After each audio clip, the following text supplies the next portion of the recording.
On today's Locked On Thunder podcast, the Oklahoma City Thunder get their first win of the preseason. We're here in San Antonio. What happened at the Frost Bank Arena? We'll break it down for you today.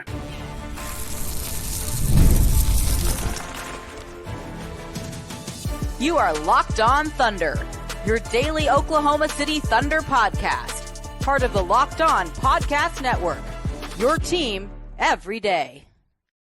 Let's get it going on the Locked On Thunder podcast, on the Locked On Podcast Network, your teams every day. I'm your host, media member, and beat writer for Thunder on SI, Rylan Stiles. Alongside me is Derek Parker, publisher at Sports Illustrated Thunder. Derek, we traveled down to San Antonio. We answered the age-old question. Is anybody going to San Antonio? We're not going to Phoenix yet, but we did go to San Antonio. How was the experience for you? It's been good. San Antonio is an interesting place. I think I had a different rendition of it in my head, but we got here, and it's definitely a city. It definitely has things in the city, so it's been good. I mean, it was a straight shot down I-35. The game was fun. It definitely has the Riverwalk. There is a river. I've seen it with my own eyes, so it's interesting.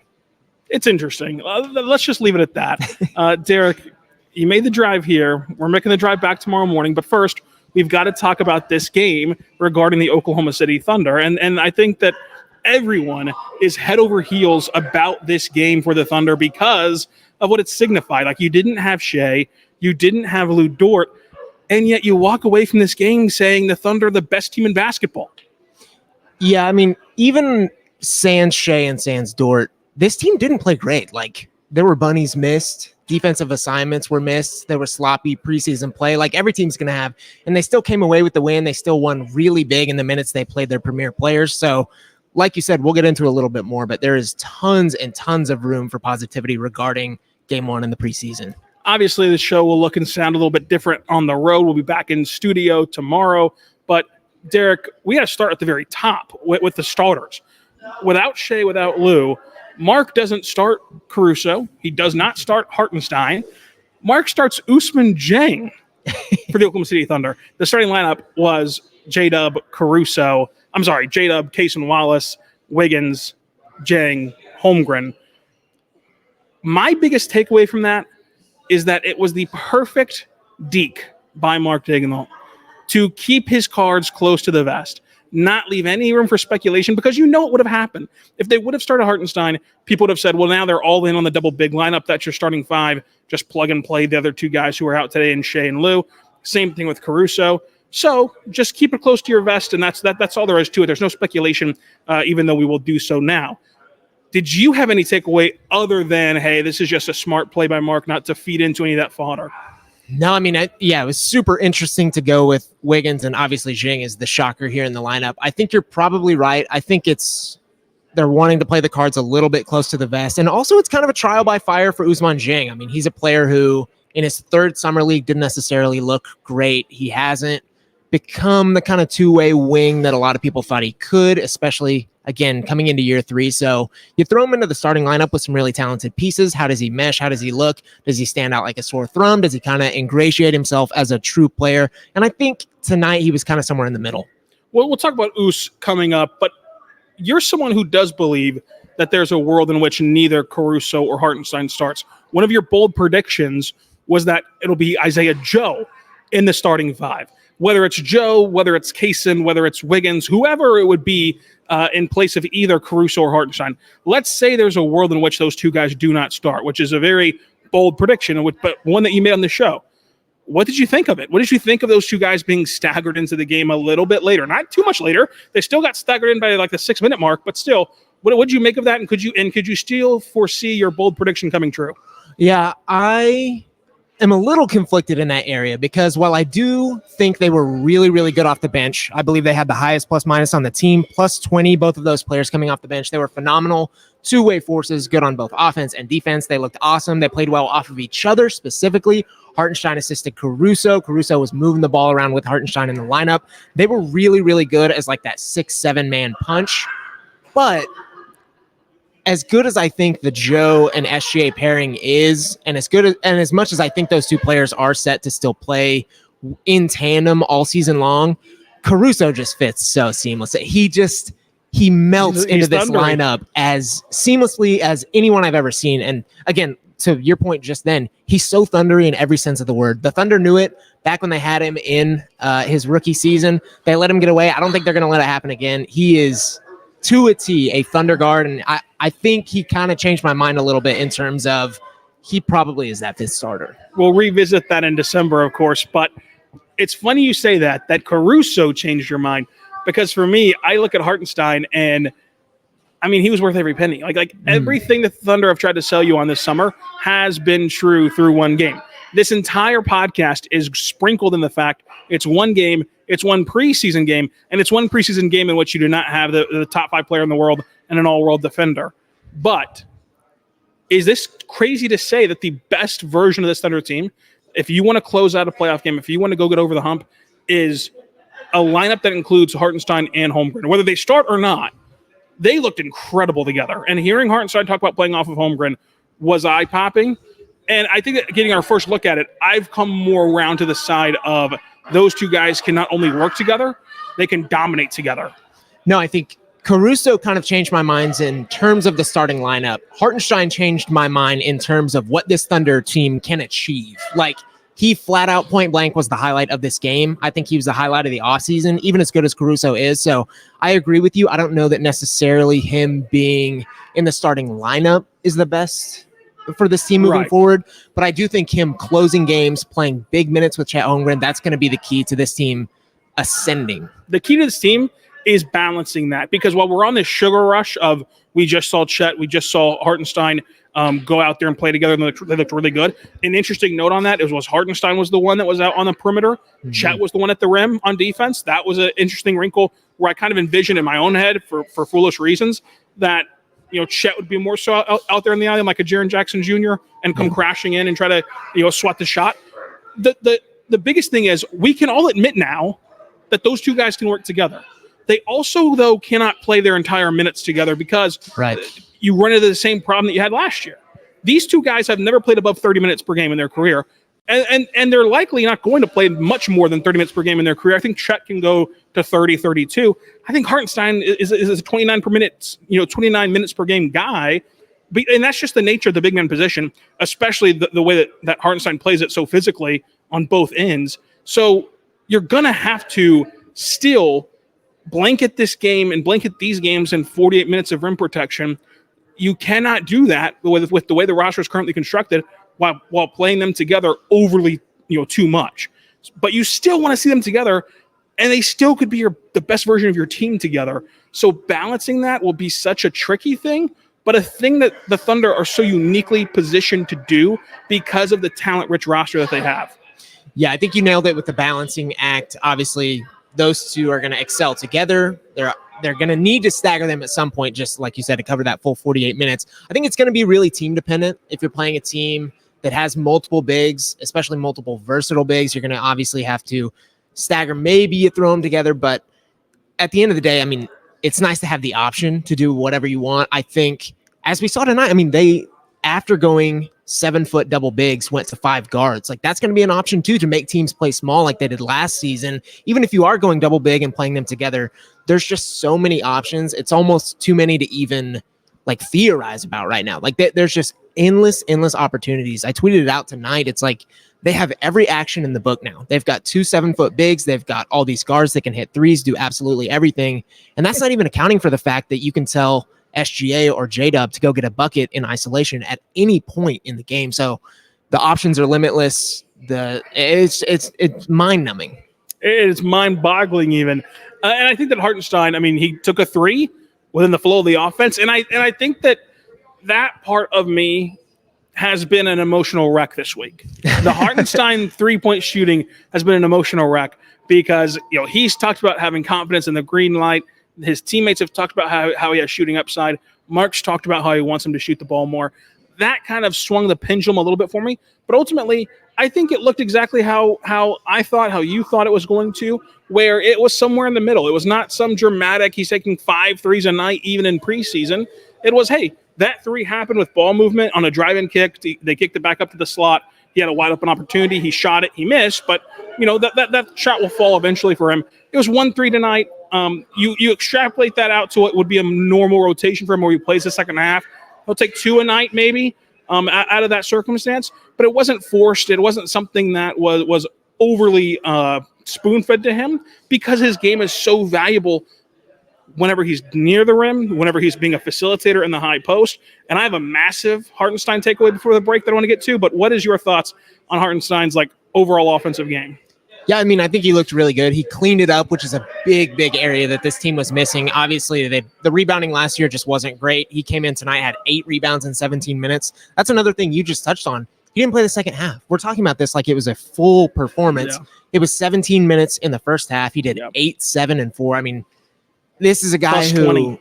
Yeah, plus 20 in 17 minutes. I mean, he just opens up so much. And yeah, I mean, I think the offense was really clean. He took a couple shots that didn't go his way, that probably typically will. He cleaned up the boards and he took shots, like you said, within the flow of the offense. So I think it was A, maybe B- night offensively for him, even not impacting in a high level. They weren't exactly playing the Showtime Lakers. It was just one game. It was just one preseason game. But I think Isaiah Hartenstein answered a big question that this Thunder team faces, and I'll get it to you right now after the break. But first, I want to say right now, but our good friends over at FanDuel, make sure you go check out FanDuel today. It's America's #1 sports book. When you go check out FanDuel right now, new customers can get $200 guaranteed with their first $5 bet. You can already bet on the NBA. Not only did we go 1-0 today on our Thunder on SI betting prediction with the Thunder in the preseason, but if preseason is not your speed, because look, there's so many variables, there's so many different aspects of betting on the preseason, they already have regular season lines up. Derek, you're going to be in Denver for the season opener. The Thunder currently 2.5-point underdogs in Denver.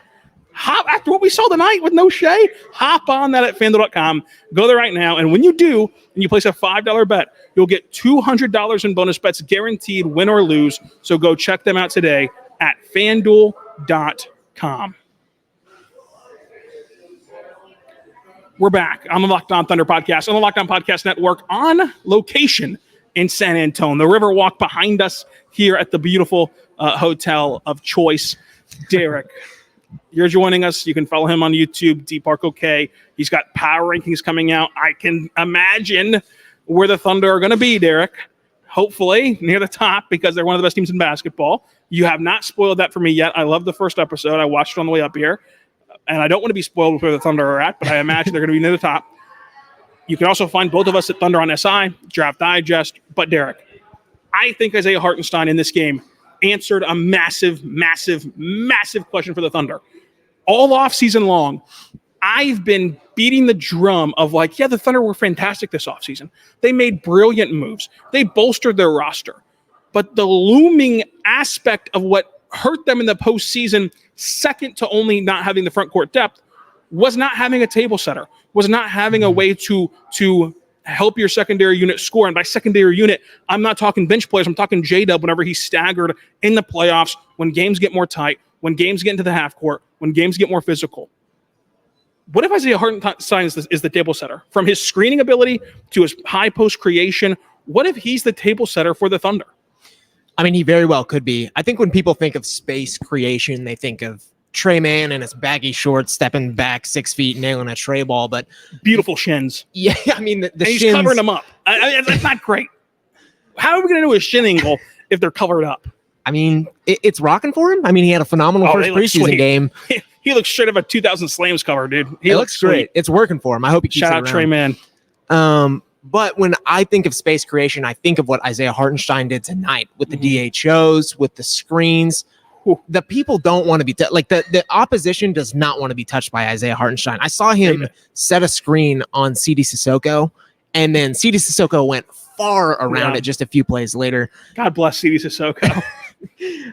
I mean, I wouldn't want to either. Yeah, Isaiah Hartenstein, I mean, I would look like Thanos just snapped if I got an Isaiah Hartenstein. Wouldn't we all? So I think he very well could be the table setter. Like you said, his passing, his vision is so far above most 7-footers. He had a no-look pass to Caruso tonight for the jumper.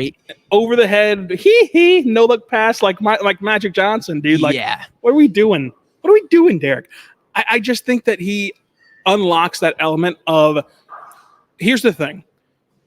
We can all agree, everyone listening, you and I, we can all agree The difference in the Thunder winning a championship this year or not is can J-Dub and can Chet become number 2 and 3 options next to Shea as scorers in the biggest moments. That's it. I mean, they have their rotation, they have their roster, they have the coach. Can those two guys step up? And it's a lot of pressure to put on two guys in their second postseason ever.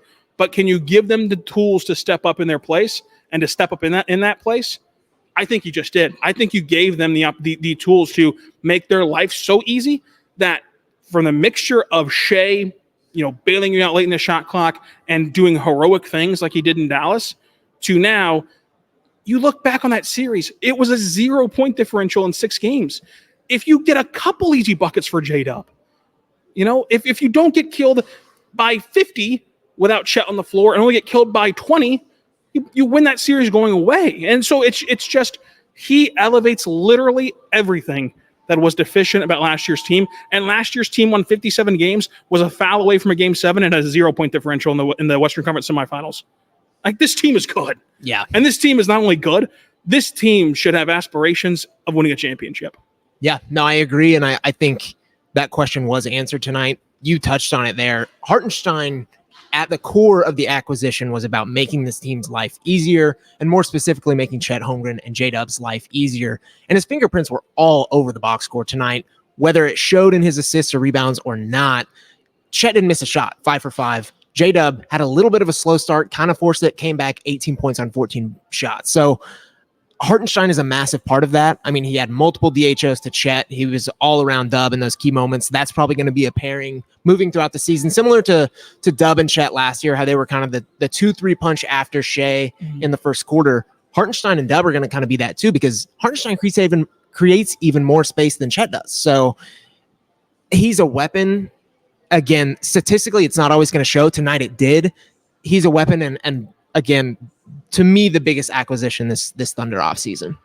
What did you make of Chet Holmgren? I had one distinct takeaway, and that was just saw the difference in his offensive aggressive level. Like, you saw the difference in him getting downhill on Jeremy Sohan and just saying, you're not going to play up underneath me, and you're not going to deter me from the basketball. And it's easier to do that without Shea on the floor and not like acquiesce to Shea. And not that Shea demands that, but that's just the nature of being a rookie, right? As a rookie, you saw him like want to make the right pass, want to make the right decision. And this year, I think already you're seeing a hint of, hey, him understanding now, you're one of those guys. Like, you're right there, like with Shea, with J-Dub, your good shot and being aggressive to go get to a shot where, yeah, there might have been a light contest, and sure, there might have been Usman Jang wide open in the corner, but your lightly contested shot is better than Usman Jang's wide open 3. Mm-hmm. And so him understanding that and playing with more offensive force was amazing to see.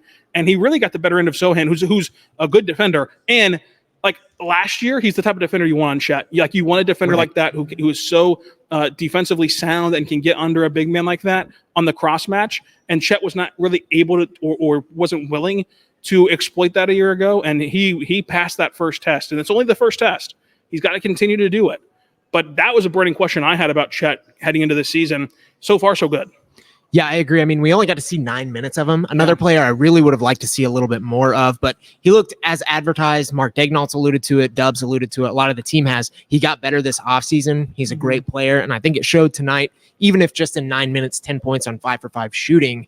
I agree. I think he looked more aggressive. I think he looked more decisive, which can kind of be paired with aggressiveness, but I think in this case, he made the right decisions often. He knew when to drive. He knew when to kind of flare around those DHOs. He knew when to pass out of bad situations. So I think Chet Holmgren can still evolve more offensively. I think he's obviously a force defensively.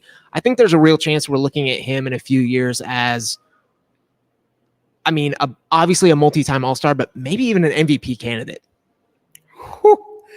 Derek, you're bringing it today. You're bringing your fastball today. Let's talk Cason Wallace. Another player who had amazing storylines heading into it of like, can he be the table setter? Can he be the backup point guard? He was getting to the rim at will. I mean, he was turning on the Jets. He was looking more like that point guard that he was billed as a recruit. And in college, he played point guard for Kentucky. Is he one of these Kentucky guards who like is underrated and then comes into the NBA and just blows up? Maybe not that to that degree like a Tyrese Maxey, but it certainly was encouraging that like there are some playmaking chops there. There are some point guard roots there, even in the NBA. Can I brag on myself for like just Yeah. a minute? Always. I truly never like, especially on a podcast, do this. I had Cason at 5th. He does it all the time in the car, but never on a podcast. Off the pod, I'm a savage, but no, I had Cason at 5th on my big board in 2023, which I am proud of. You should be. The reason I had him 5th was the defensive ability. When I watched him, he just glides. He knows exactly what to do. He's like a puppet on a string. Someone's controlling him. He knows things before they even happen. He's clairvoyant. His defensive impact is just impeccable. Even if the offense didn't come around for 2 or 3 years, I wanted to bet on Cason Wallace as a top 5 pick in a good draft because he was good at defense. Tonight, I saw those same kind of attributes on offense. Just so smooth, so controlled, getting to the rim. There's not a care in the worry despite having really lengthy and really adversarial defenders draped all over him. He just looks like a player, man. Like he just plays basketball. He's just a dude. A dog. It's hard to explain, but he's a guy that, despite what the box score says, despite what his season stats say, is going to be so impactful for a basketball team. And I think the Thunder are really glad it's them. And I think he just overall looks more comfortable, like as a player. And like it's translating even off the court of like the way that he is in that media room is unrecognizable. This was another podium game for Cason Wallace today. Well, it was a podium game. I guess it's not another because it's the first game. But this is another time. This is the third time this week we've talked to Cason. It's unrecognizable compared to a year ago, and that's to be expected. Like these guys are 19 years old when they walk in that door. And with all due respect to like Kentucky and the tradition and the media coverage and like everything that is college basketball, it is different when you're getting asked questions in the NBA and you like are under a microscope to the NBA degree, much less under the microscope at Kentucky. And he's just more relaxed, I would say. He's more open. He's having fun, it looks like. Whereas like last year, it kind of felt like a chore, I guess you could say. I just think that he's overall been fantastic with us, and he's overall been fantastic on the court. And I wonder if the two are correlated of like feeling like he can kind of be himself more, open up a little bit more, be more comfortable here, kind of whatever it is. Because like a year ago at this time, we were talking about Cason Wallace, and we were saying like, oh, he'll play with the Blues some, he'll play with the Thunder some, and then he went and played all 82 games for the Thunder. Like, what do we know? Like, well, so I just think that with Cason, it's been great to see both, selfishly for us, like getting some good quotes from him today.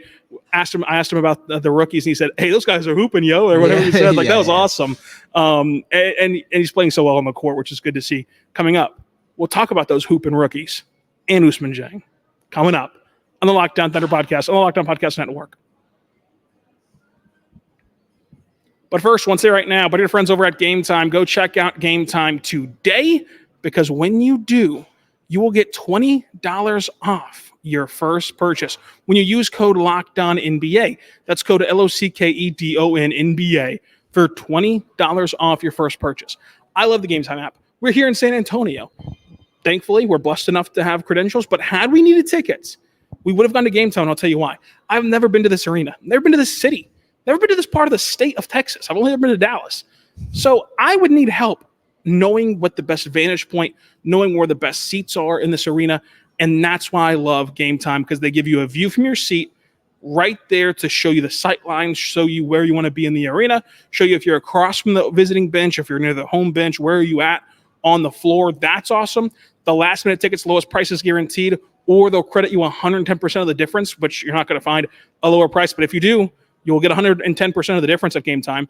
And my favorite part, because the most frustrating thing for me is on other places, whenever they do this, I love that there's no surprise fees. What you see whenever you hit that button to check out is what you're going to get at Game Time, and that's a really good deal. So go check it out today at GameTime.com and use code LOCKEDONNBA on your first purchase for $20 off. Wrapping up today's Locked On Thunder podcast, Derek Parker, thank you for joining me. I'm Rylan Stiles. You can find him on Twitter at DParkOK, me on Twitter at Rylan_Stiles. We'll tweet out all of our stuff that we do. SI Thunder, the most important. Locked On Thunder, the most important. DParkOK on YouTube with your power rankings that are releasing vicariously throughout the next few weeks. Let's talk Us first. Okay. Tell me if this is fair. I'm usually solo, so I actually have someone to give me feedback in real time this time. Okay. I thought Usman Jang showed flashes early in this game where he was mixing it up at the rim. He was taking contact defensively. He was blocking shots. He was being aggressive in the passing lanes and switching and playing the zone very well. But eventually, it reverted back to typical Usman Jang. It reverted back to like you forget he's on the court a little bit. And then, in like the fourth-ish quarter, he became aggressive again. He got that dunk. He took a step back three. Didn't work, but he took it. Like, it was just a roller coaster game from Us. But he did show, I think, the most flashes he's ever shown at the NBA level. I agree. I don't know about the most flashes he's ever shown, but there were flashes. There were flashes for sure. Most flashes of force and aggressiveness. Okay. He's had sexier stat lines. He's had higher points. But the force and aggressiveness in which he played with, the attitude he played with, much better. He had that lackadaisical, lazy turnover to Chet, which was bad, and like is something that you really can't afford when you have his perception. But in totality, I thought he had the most flashes, but it was still not quite enough to like sway things. Yeah, I can get there for sure. Like you said, early in the game, I mean, he wasn't necessarily standing out, but he wasn't sticking out either as like a clear negative.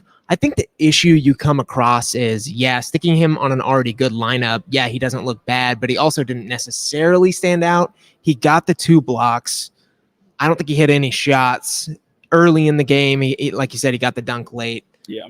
It's tough to evaluate him. Like I said earlier, it was kind of a trial by fire game. I think the preseason we can still take this sample and keep evaluating Usman Jang. But once the season hits, you're not going to be able to have games like this. Even if some of it was good, I mean, still 1 for 6 shooting in 25 minutes is not going to cut it as good as this team is. Even good players are going to have their minutes sacrificed on this team. So I don't know quite what to make of this performance specifically. I think the reason he kind of had success defensively tonight is he played a lot with that double big lineup we talked about, and him being 6'10", 6'11" as a 3 is phenomenal. If a guy like that had success, this team would be, I mean, where would this team be if they had a 3-and-D 6'11" wing next to Hartenstein and Chet? But unfortunately for them, he hasn't come around yet. I don't know if this is going to be the season to do it. That leads us perfectly into this, because where I land on Us is that, like, I can acknowledge that he had moments where it looked like things were going to get better. He had moments where it looked like, how he does in the G League a little bit defensively. And I think that he is there defensively. I think that if you only were evaluating the defensive end, like, he's got it on that end. But we're going to talk about Dillon Jones. We're going to talk about Ajay Mitchell. These are guys who played supremely better than him, like on really both ends.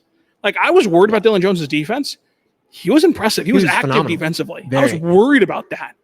And then what he did offensively is miles ahead of Usman Jang. Right. And so I think that Us falls into the bucket of like a Trey Mann, who we gave credit to at the top of the show, of like, yes, the Thunder passed Trey Mann by, and like they were on a different trajectory, both as a team, but also as a play style. Whereas like they drafted Trey Mann with a totally different, I think, iteration and trying to mold him into something that he didn't end up becoming, which is no fault to his own. He goes to a different change of scenery and he flourishes. So his Thunder career, we knew the writing was on the wall heading into that deadline.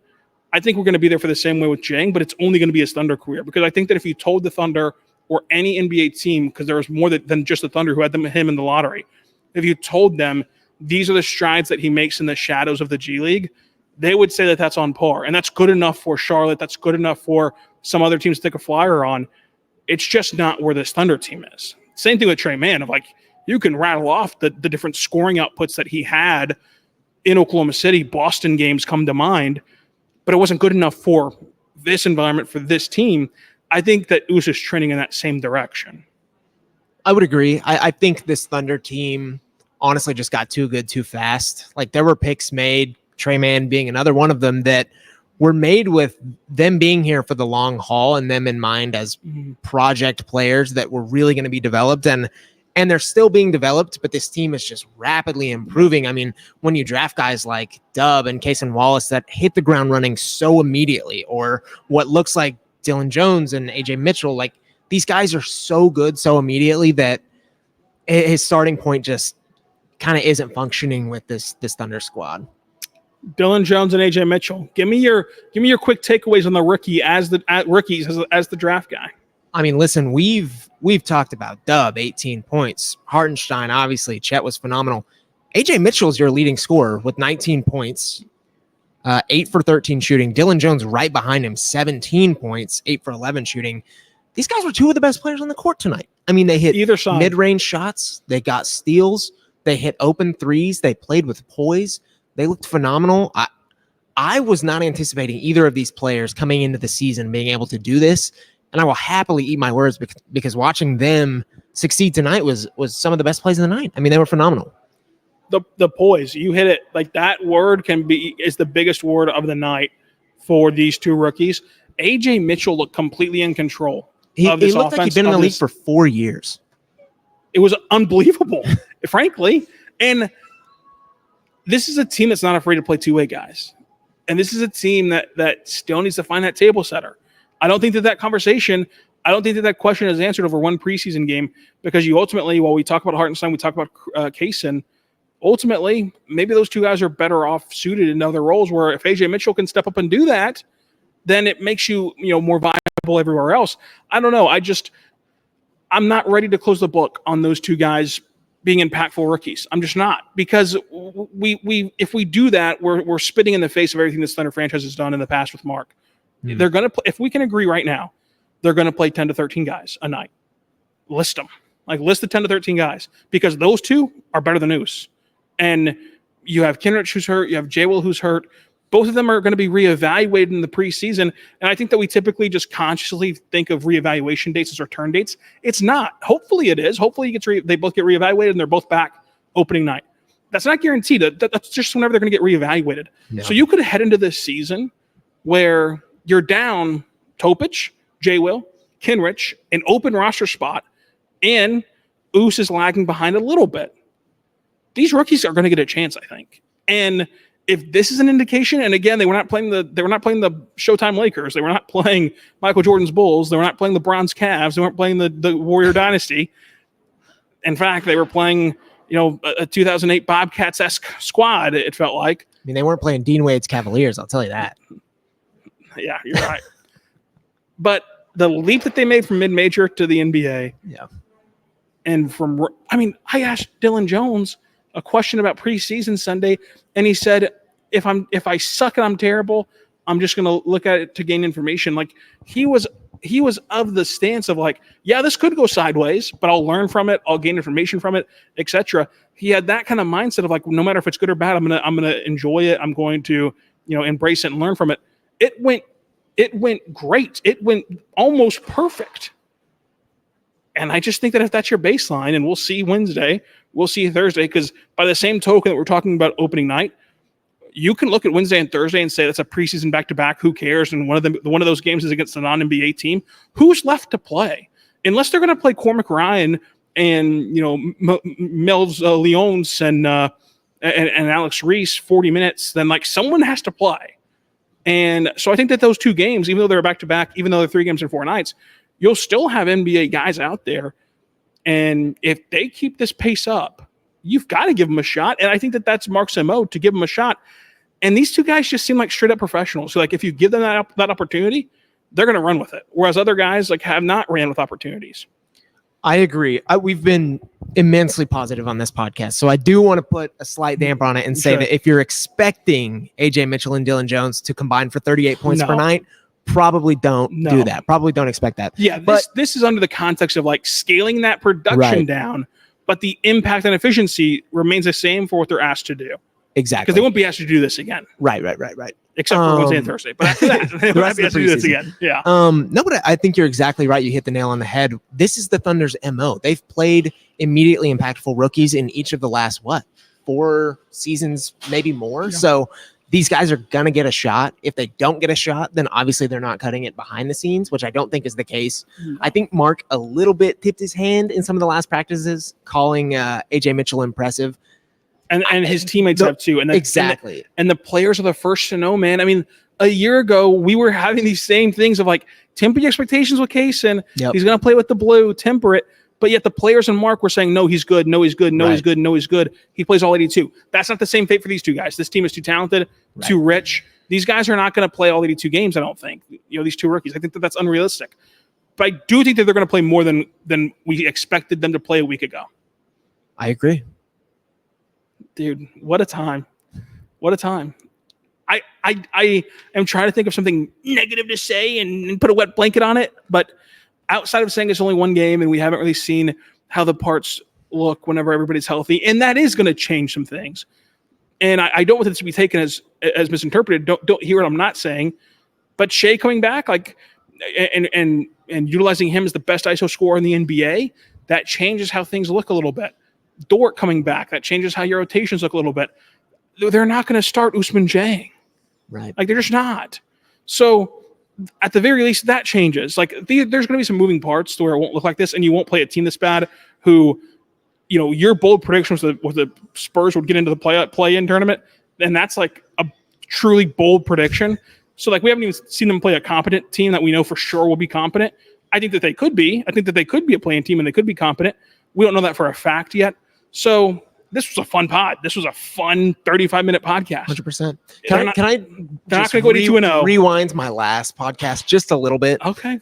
I said that I think this team might win 57 again. Not that would be a bad thing. I think I said he's saying 68 now. It's not going to be 68. I think Matt my Moore exact said words 68. that they could get better and still see the same result. I'm going to take that back. What you said I could at the end of the pod. You said I could walk it back before the season. You can still walk it back until the week of the opening night. This team is a 60-win team. Really? If they maintain their health, I think 60 plus is in the cards. I think they're going to win the West. I think they have a good shot at the finals. Okay. Well, and you can go back to my pods throughout the last few years with my guy Rizzy Rye here. I've been kind of a little bit of a damper in terms of overall record. I think I said 47 2 years ago, or no, whatever it was, 47 last year maybe, and then whatever the year before. But I'm shooting for the stars this season. I feel good, and that's what Joe Mazzato's stance is as well. So whenever you're the same company as Joe AM, then you're in good company. Did he? What was Joe's?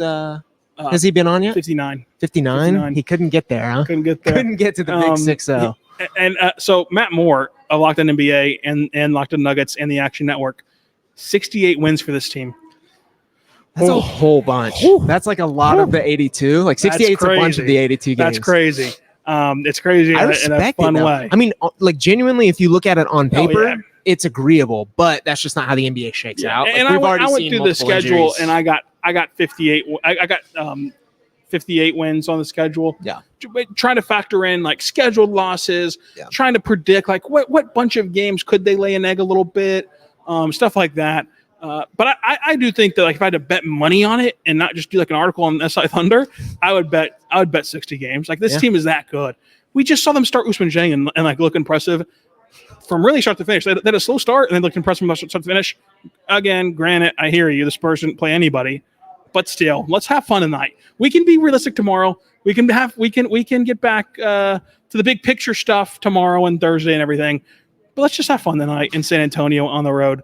I think that this has all been true, what we've said, though. That's the craziest part. The craziest part is this has not just been some hog wild pod. Yeah, I mean, we've stayed within the lines of objectivity. I think this team really is just one of the best teams in the NBA, one of the best rosters in the NBA. I think they've got one of the better coaches in the NBA. I think their GM has done one of the better jobs over the last 5 to 10 years in the NBA, and now we're kind of seeing the rewards of all that work they've put in, and you got a really, really talented team, one that should win a whole bunch of basketball games.